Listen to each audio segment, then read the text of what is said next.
Today we're going to make a quick apple pie, and I'm going to save you some time doing a couple of things.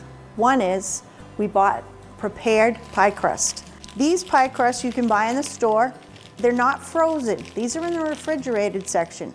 There are frozen pie shells. I find that they're not very good. They're kind of tasteless. A lot of times they may be freezer burned, and they have a whole different texture. This is just like a homemade pie crust. It has butter blended into it. It's refrigerated. It has a short shelf life. It's easy to work with, and it's going to save you a whole lot of time. So we're going to work with this today. We're going to finish cutting our apples for our apple pie. I am using a combination of apples today. I have Fuji, which is what's in my hand right now. I like these apples. They have a nice sweetness and they bake really well. You'll find some apples bake better than other ones. And then I'm also using a Granny Smith apple. Now, to make an apple pie, depending on the weight of the apple and how big they are, you're going to use probably 7 or 8, and this is going to give you a good sized pie. We're going to put it in a 10-inch pie pan. We have 4 Granny Smith apples in here and 4 Fuji apples.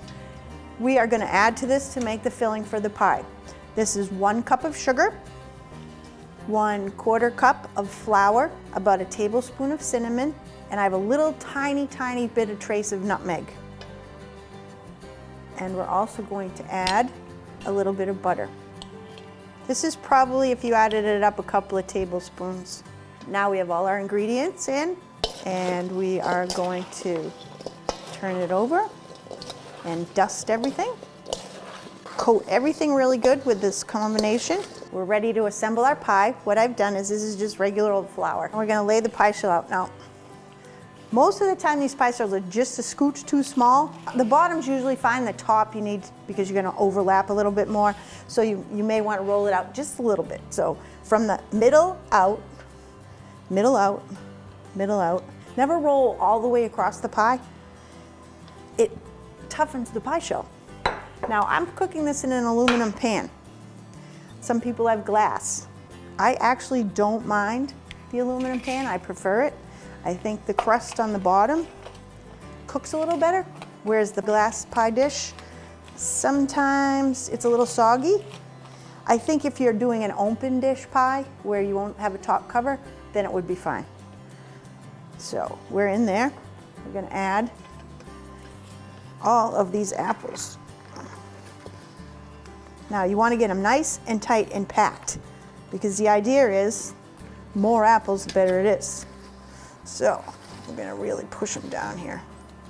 And I am going to use my hands for this, because I really want this very tight with no air gaps in it.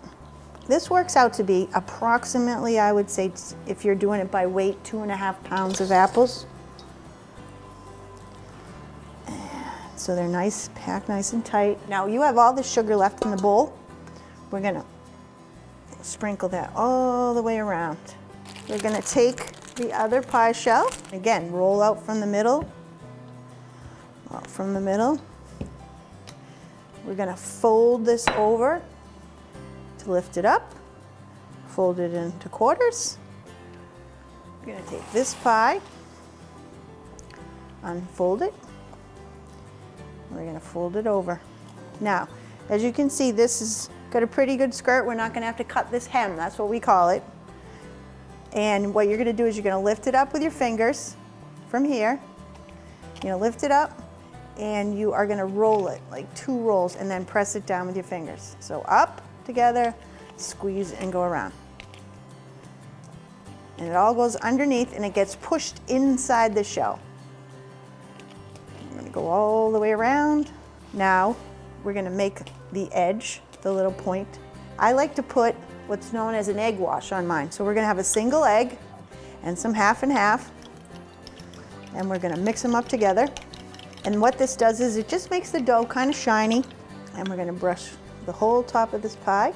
Now, the one thing you do want to do with an apple pie or any kind of pie that's a double crust is it needs a hole. It needs a steam vent. All we're going to do is we're going to take a fork and we're going to cut some little holes. And that's going to give us the steam vent that we need.